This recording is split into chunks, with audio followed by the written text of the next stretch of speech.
Good morning, world. I hope everyone is doing well. Turn that down a bit. Here we are. We're here. I'm queer, at least. Don't know about y'all, but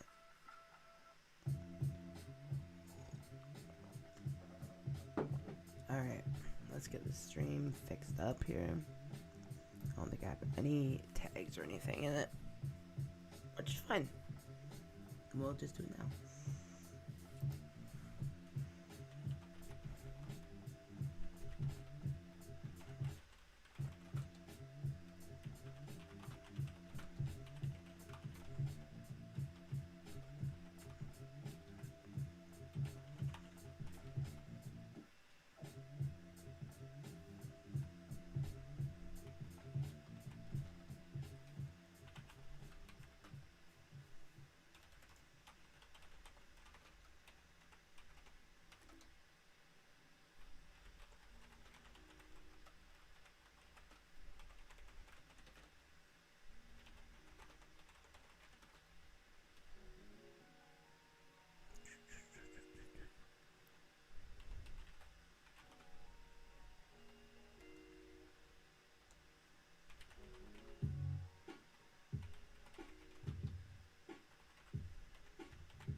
Alright, perfect. And there we are.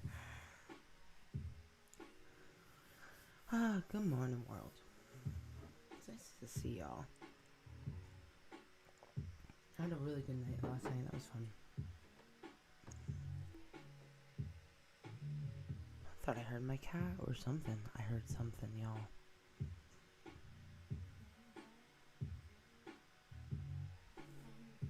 What shall we do? Let's watch a couple videos while no one's here. That's what I like to do, you know? I'll leave the music. Or leave the music. But just open a different screen. Try this. I have a video I really want to watch. YouTube makes me want to quit.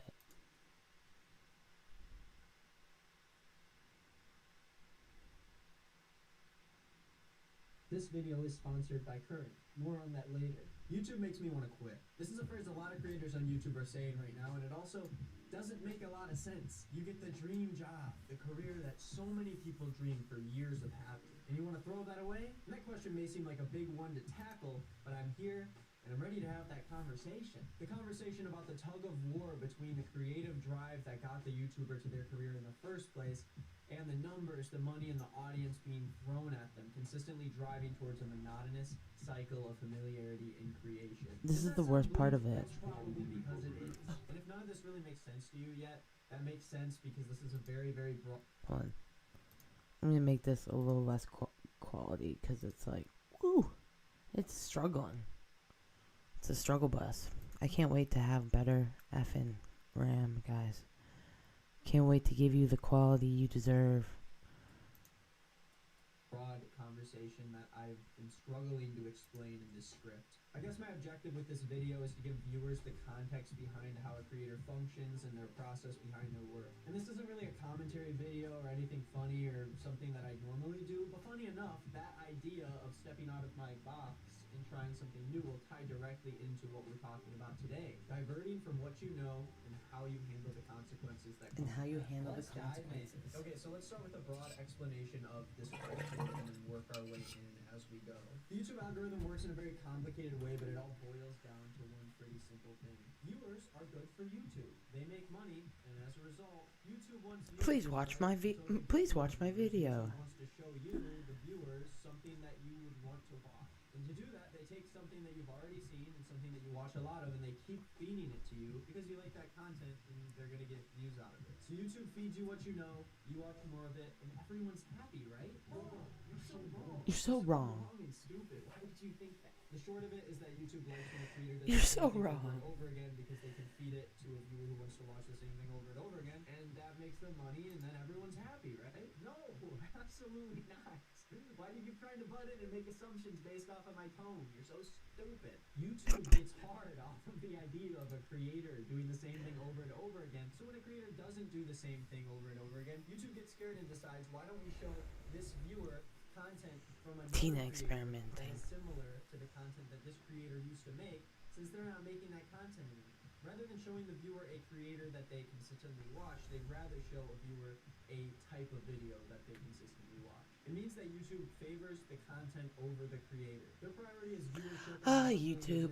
Viewership to show a video that is off the beaten path to a viewer because they don't trust the viewer to enjoy that kind of content, even if it's from a creator that they consistently That's enjoy. true. Here's an easier way to understand. As a creator, you're sort of like a babysitter in this building with all these other babysitters who babysit the same kind of way that you do. And you have a parent of a child bring their child to you to take care of every week or so, right? And let's say one day you decide to leave that building because you want to experiment with your babysitting techniques. And Okay. so you leave the babysitting building. And Leave you the move to a new babysitting building. where you can freely experiment with the new technique. And then, all of a sudden, the parent of this child doesn't go to you anymore to babysit their child that they usually give to you every week. They decide to go to your old building and give their child to someone who babysits like you used to babysit with your old techniques. Now you're stuck with fewer children to babysit all of a sudden just because you want to experiment on the way you take care of them? How is that fair?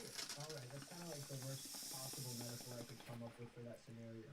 So, I should probably pump the brakes on that one and rework it because I'm kind of making it sound like this whole YouTube algorithm thing is actually working perfectly fine. Either way, YouTube's prioritizing current trends and what's popular at the moment over building longevity and an audience with a particular creator. This is great for YouTube making money in the short run, but in the long run, it promotes a culture of creators that get big quick and are thrown out by YouTube so they can latch viewers on to the next cool thing without focusing on helping creators. Which makes sense because, like, one thing I appreciate about YouTube, one thing that I do, like, still appreciate about YouTube is that, like, you have the creative expression on YouTube to be able to come on here and, talk about stuff you like and everything. And, maybe it's controversial to some people, maybe, people don't like it, but the point is, hopefully you're making content you like. But then you get so caught up in the algorithm. You see those numbers. They start moving. They start fluctuating. And you're like, oh, okay, like this video that I did where, I was talking about this did really, really well. So I'm going to continue to talk about, I'll just use like politics as an example. It's like, then I'm going to be getting constant viewers coming to me to watch me for that content.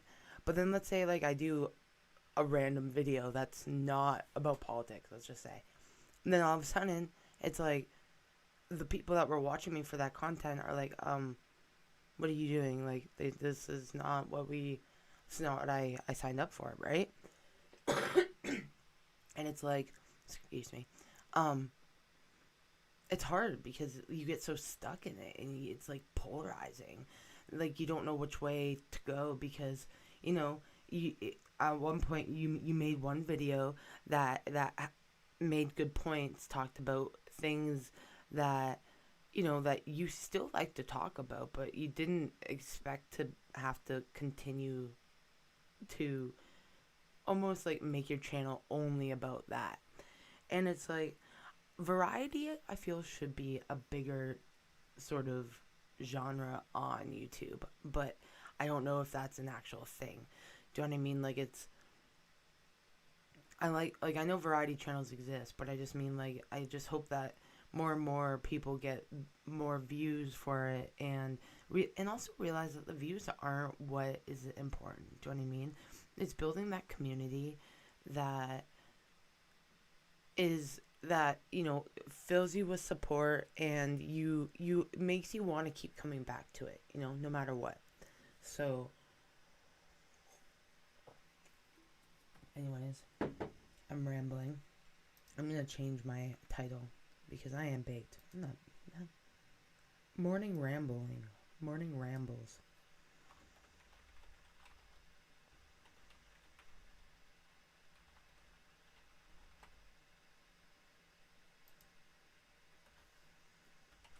.420 friendly. Save. Alright. And now we have it. Okay. Anyways, let's continue the video.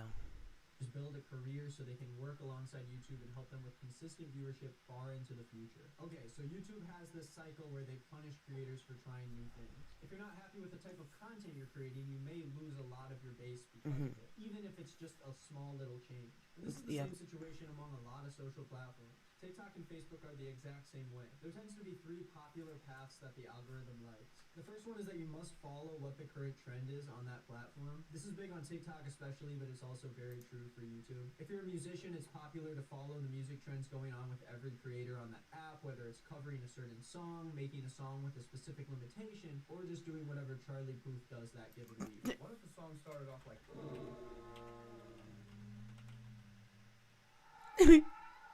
The second path is that you must do what you always do. This is really big on YouTube, whether or not the focus of the channel is on your personal... One thing I absolutely adore about Nick is Not Green.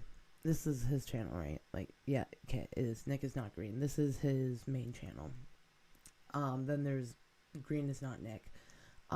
This video right here that he did is just absolutely brilliant. I appreciate everything that he talks about and goes into depth here because, you know what, he really brings to the table all the fears that I personally struggle with YouTube.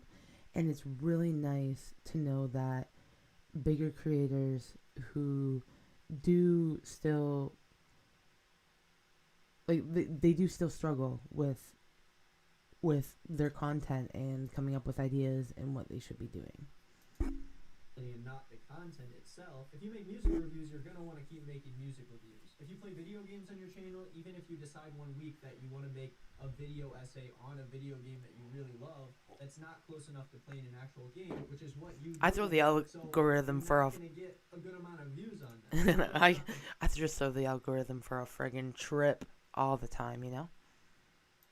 People are there for your personality or just to watch video games themselves. And the third path is you must do what got you popular in the first place on the platform. Have you heard of Ventellect? And have you seen his full-length YouTube content compared to his YouTube shorts? Even though it can be fun to clown on someone who seems like a one-trick pony, this doesn't just apply to Ventellect or any other popular TikTok creator doing seemingly low-effort and basic content. Any creator who gets one lucky break on TikTok or YouTube can try as hard as they want to break out of that shell, but it's almost never gonna happen even if they're talented in so many other areas. Now, could this really be this scary algorithm I'm talking about? Is YouTube really at fault at the end of the day? What about the audience? Doesn't it make sense that the audience, as human beings... The audience matters, of course, but... watching the same content, and the moment you change, they're just bored of you? That does make sense. Thanks for watching this video. It's over now. Over now. But let's actually, dive into this idea. Humans are conditioned to habit, and this could be a case of the audience not being interested in something they're used to. And while this idea does hold water and could be part of our issue here, it seems like the numbers support the original theory that I had, that YouTube is the biggest factor of this problem. While videos that follow your channel's usual trends are pushed by YouTube with consistent impressions, it's proven that videos outside of that trend are given less impressions from the jump. This means that YouTube will immediately pull back pushing your video after learning that it doesn't match your usual content. I know there's a lot of words. Let me try to boil this down a little bit. So rather than giving your video your usual audience first, and then deciding later if they have to pull back that video, they get ahead of it and they decide to promote a different creator first, so they don't have to waste money and viewership on something that they think might be a risk. YouTube prioritizes themselves in the short run over the creativity of a creator by not giving them the audience that they work for. Most creators get their viewership from YouTube's homepage and suggested videos, so by cutting them off from their normal viewer base, it also cuts off the possibility of a creator experimenting with new ideas without having a consequence. That was a lot, and it confused even me, so hopefully that makes sense. Maybe I tried to put up some... Nick, you did a wonderful job, and we're only 7 minutes into the video, and you did such a great job, so I have to just a round of applause for you, sir. Round of applause. Also, great hat.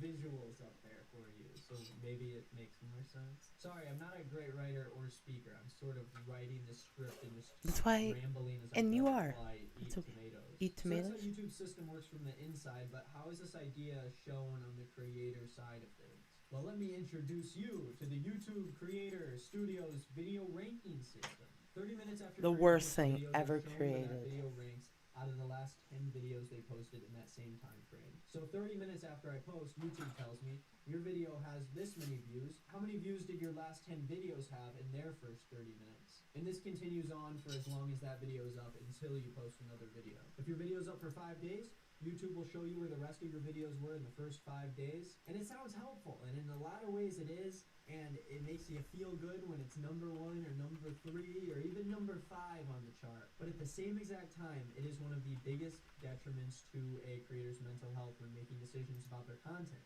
And let's dive into why that is. Now, the first thing this ranking system does is tell you how your video is initially performing as you post it. Whether or not that video is going to perform well in the long run and maybe even become your best video, YouTube will throw a 10 of 10 at you if your video isn't doing great right from the jump. Now, what does this do besides making someone sad?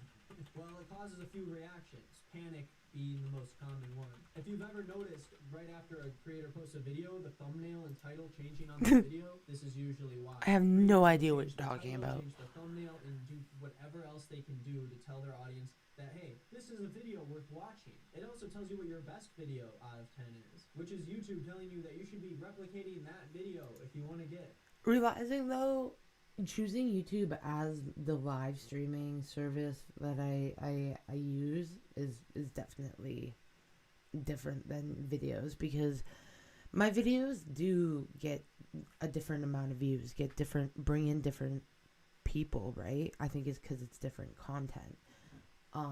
Yet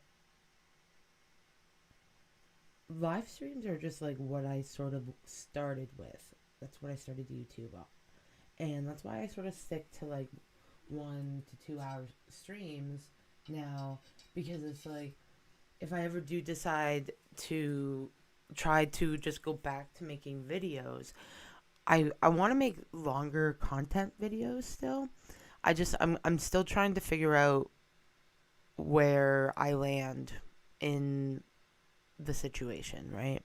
Trying to figure out, who watches my stuff, what people like to see, what there is, like, what there's a point to show and talk about, The most views you can, even if the topics between the two videos are completely different. YouTube will also tell you if the watch time of your video is better or worse than normal. And not the percentage. This one's going to be really bad compared to my last video. So if you're usually posting 30-minute videos and then you decide to post a 15-minute video, Yes. YouTube will yell at you with a big fat arrow telling you that your viewers are watching less of the video than normal. And that's because there's less of the video to watch. You posted a shorter video. And people complained about this at first because YouTube would hit you with a big red arrow pointing downwards.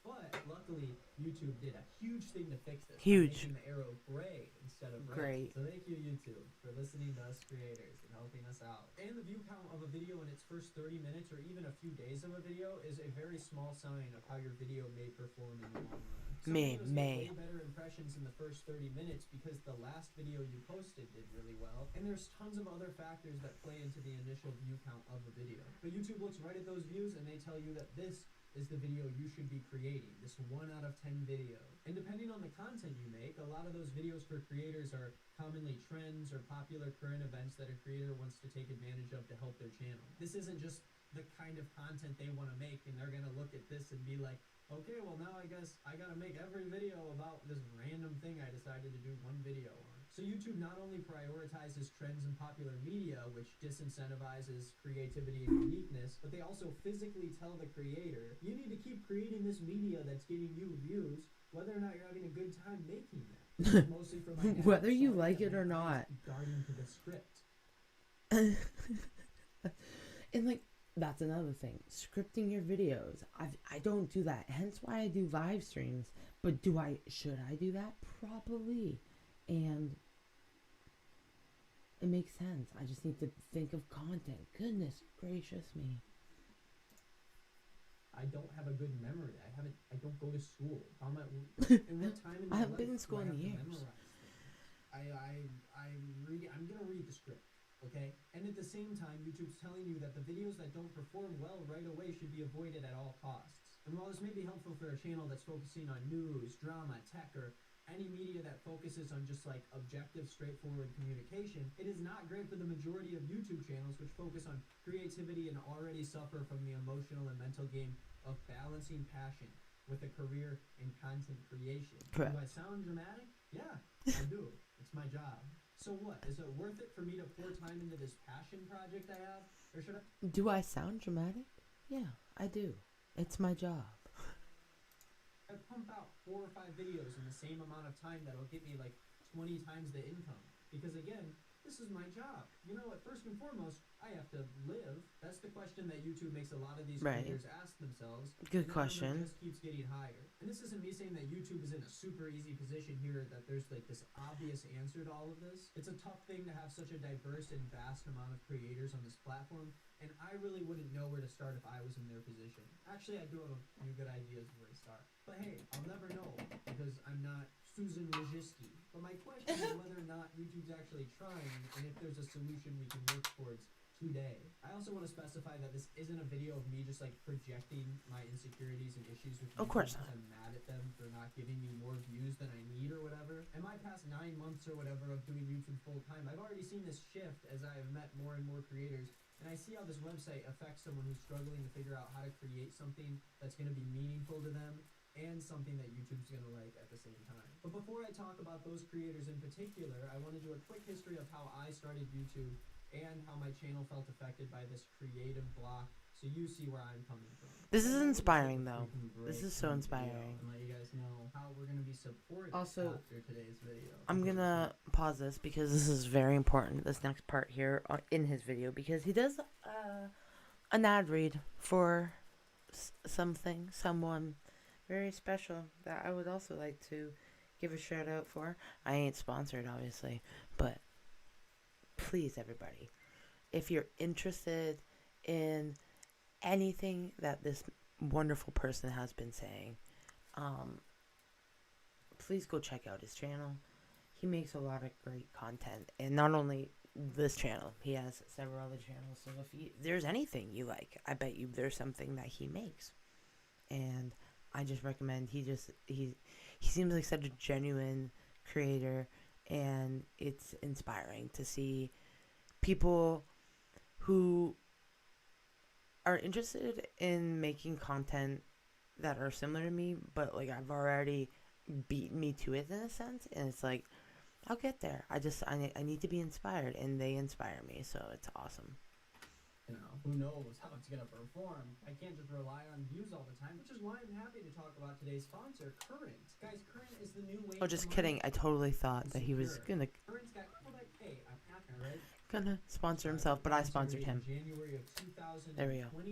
when I had about 1,000 subscribers. There wasn't much expectation since my channel was losing viewers every time I posted a video. Like, It actually. changed since I was getting around 50 views in a week for one video. As my channel quickly grew in Nick, March and the numbers high kept five. climbing, there wasn't really an expectation for views quite yet, since everything still felt like it was in the air of whether or not I was gonna do YouTube as my full-time job. Yeah, if I'm gonna Once I even decided take I it, needed to change like, things up a little. is it gonna be worth it? Do you know what I mean? In the end, or not? Like, and not like it needs to be a full-time job. It's just more or less like being as committed to it as I am right now is just due to the fact that it is very leisurely at the moment, right? YouTube is, I jump on, I do the odd video, like, you know, I do my live streams and I chat with you guys, and it's a very chill vibe. But I really do plan on making more content, and when that comes, it's like I am curious how it will all play out and how the viewers will react, just due to the fact that it's like I don't plan on being as interactive all the time, right? I want to be more passive with my channel, but it's so hard when you need to be so involved, right? YouTube is such a social platform, And I just believe that it takes time and hard work. And everybody that I've met that is a supporter of mine, and a friend, I would say all the friends that I've made, they are all hardworking individuals who, that's what I inspire. Like, that's what I inspire to be, and that's what is so inspiring about everybody who makes their YouTube videos and content in general. Geek Meets Eats, Stop and JLH, Johnny Funko. The list goes on, and it's like, this is the type of content that they're making, and they're proud of, and I just hope that I'm able to get there one day and feel just as proud of everything that I'm making, you know? A little bit on my main channel after kind of talking about the same things over and over again. Social media guru to wacky Republican to extremist Christian, and the cycle kept going. So I tried making a video about something that I was super excited about, and that was bad freestyle rappers. It was a topic that I was interested in, and I hadn't really explored it on my channel before, so I took a shot at it, and I was really proud with how the video turned out. But I quickly learned a lesson about staying away from topics that don't concern me, because that video tanked hard. And even though in the long run that video ended up being one of my higher viewed videos, the That first week was video so brutal tanked on me hard. because in my head I kept wondering why my audience wouldn't want to watch a video that I worked hard on, put a lot of effort into, and the audience kept telling me the video was good, and I thought the video was good, yet YouTube was telling me, no, this video's bad. This video sucks. As my second channel picked up and I started posting daily there, that lesson hit me even harder. Tier lists and ranking videos would perform 5 times worse Right, on my channel than normal videos. And even though people continually ask me to make videos with my cat, when I post a video with my cat, YouTube would hate it. And one thing I noticed with these videos is that people went out of their way to tell me they particularly liked these kind of videos. They liked that I was changing it up, even though they performed like not well at all. I would Not well say, at all, hey, yeah. you gotta make this content more often. We love this stuff. Yet the algorithm told me otherwise. So finally, the last video I posted on my main channel about trying to become a ventriloquist was kind of the final nail in the coffin that led to this video you're watching right now. A video that I was very proud of and that I believed in, but it was just kicked into the dust by the algorithm like a guy who like kicks people into the dust, I guess. I don't know. Except the comments were filled with people who said that this was their favorite video I've ever made. They wanted me to make more videos like this, and they were entertaining. So that's my job, right? So yeah. why is the platform that I'm posting on telling me the exact opposite? That's the $1 million question. The love It's the $1 million question. triangle between what you want, what your audience wants, and what YouTube wants. That's the balance you have to find, and it's harder than ever. And as I said before, I'm not alone on this. Your favorite creators either battle with the same problem, or they're lucky enough where their passions line up with YouTube's rigid and soul-sucking algorithm. I asked a few creators to give me their thoughts on the issue, and here's what they had to say. I've only been doing YouTube as a job for 3 months, and I've already been able to very quickly see a pattern forming with what YouTube is trying to get me to make versus what they really, really don't want me to make. If I change topics, if I have a guest on, if I upload a shorter video, any of these factors can make a video that would normally be a 1 through 3 out of 10, a 7, 8, 9, or even 10 out of 10. What I think the most frustrating thing for me is how little YouTube tells you other than, fuck you, it's an 8 out of 10. With this one, 7 out of 10. I don't like it. But they put on this facade that they actually care about creators' well-being and mental health, and they flood you with all these statistics of geographic location and age and gender breakdown and things that... Okay, and that's another thing that I really think that is so difficult about YouTube is having mental health in any aspect. It's like, don't get me wrong, if you have a great community, and I do, taking breaks and being able to just step away from the whole YouTube verse is something that is almost a necessity. Yet, the reason why people subscribe to you, or for bigger people who have the subscriptions that you can pay for and stuff like that, it's people are expecting content from you, so therefore you feel like you have to make it, even if you feel so kind of like lost in your mind and stuff. It's like you still have to step out of that, and it's really hard when you come back and there's people who don't understand. But that's the one thing that I'm very grateful for. And it's like I have the people that all my viewers currently have been so understanding and willing to continue watching my content and being the supporters they are. And at the end of the day,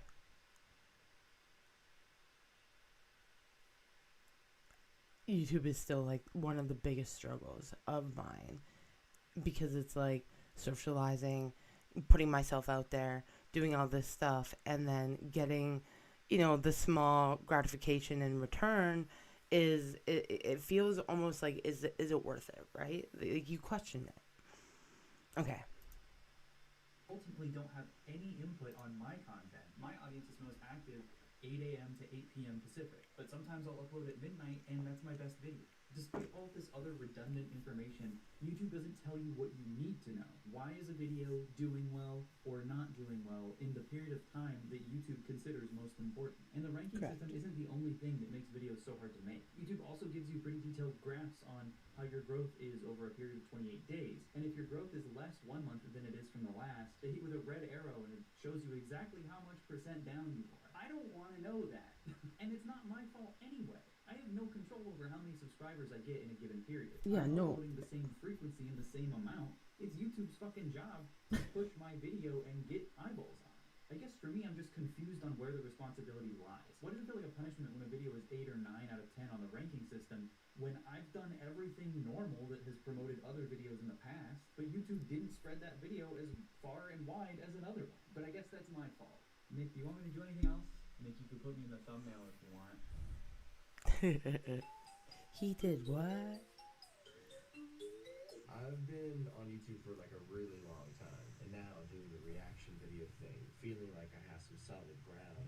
I'm realizing that it's just so niche now. I don't know, like Yeah. maybe it's just for music people, but you have to make so specific kinds of video. Like, it's not even to the point in which I can make videos about like other pop artists. It's like I have to make videos about just like a certain subset, and it's like they expect you to love it. It's like, what do you do when you have an audience who you want to make happy, but you listen to music and you're like, night, okay, this is ass. You know, it's just kind of making me feel like I need to fake content to be Relevant. in front of the right people. It's like, why can't I just make the exact same content that I would usually make and have it reach the amount of people that good videos reach? If YouTube didn't have any creative constraints on our algorithm, I would probably post more food reviews. Yeah, that's right. I said it. And then I would become a massive food review empire and get to eat food for free. And probably more music theory videos. Music and theory. interviews with Right? local musicians from around. That's a dream. That would be really cool. I really want to do that, but whenever I do interviews, unless there was someone who's famous or something, they don't really get views. I only get. Sucks. Fat. Flaps. Sometimes. I've definitely always felt like I need to cater the type of videos I make to the algorithm. I feel like the way it kind of happens with a lot of creators is like you start on YouTube making a bunch of different types of videos because you don't really know what's going to stick and you're passionate about a bunch of different things. And then like if you start to blow up, it's usually one video that blows up. And so like you're like, okay, so this is what people want to see. So you keep making more of that video. And then before you know it, like that is what you do. So for me, it was commentary. It's like I'm a commentary channel now, even though like before that I was posting sketches and music videos and a whole bunch of stuff like that. But now it's like my channel is commentary. And I think at first you don't realize because you're blowing up and that's so exciting in the first place that like you're sort of like leaving behind a bunch of stuff that you were also passionate about. But it's really easy to get caught up in thinking like, well, I don't want to post a music video on my channel because I know they always get less views than my main channel. And I also don't want people to think that like, oh, Danny's just posting music videos now, I'm gonna unsubscribe or not watch his videos. Right. Then you get scared to put your content up there. Yes, I agree. Anymore because I subscribe for one thing and now it seems like I'm getting another. I guess I don't really even know if that's the algorithm's fault that like not as many people want to watch my music videos. The algorithm can't make people want to watch my music videos. scan it. And it's also hard if you want to like take time to make a different type of.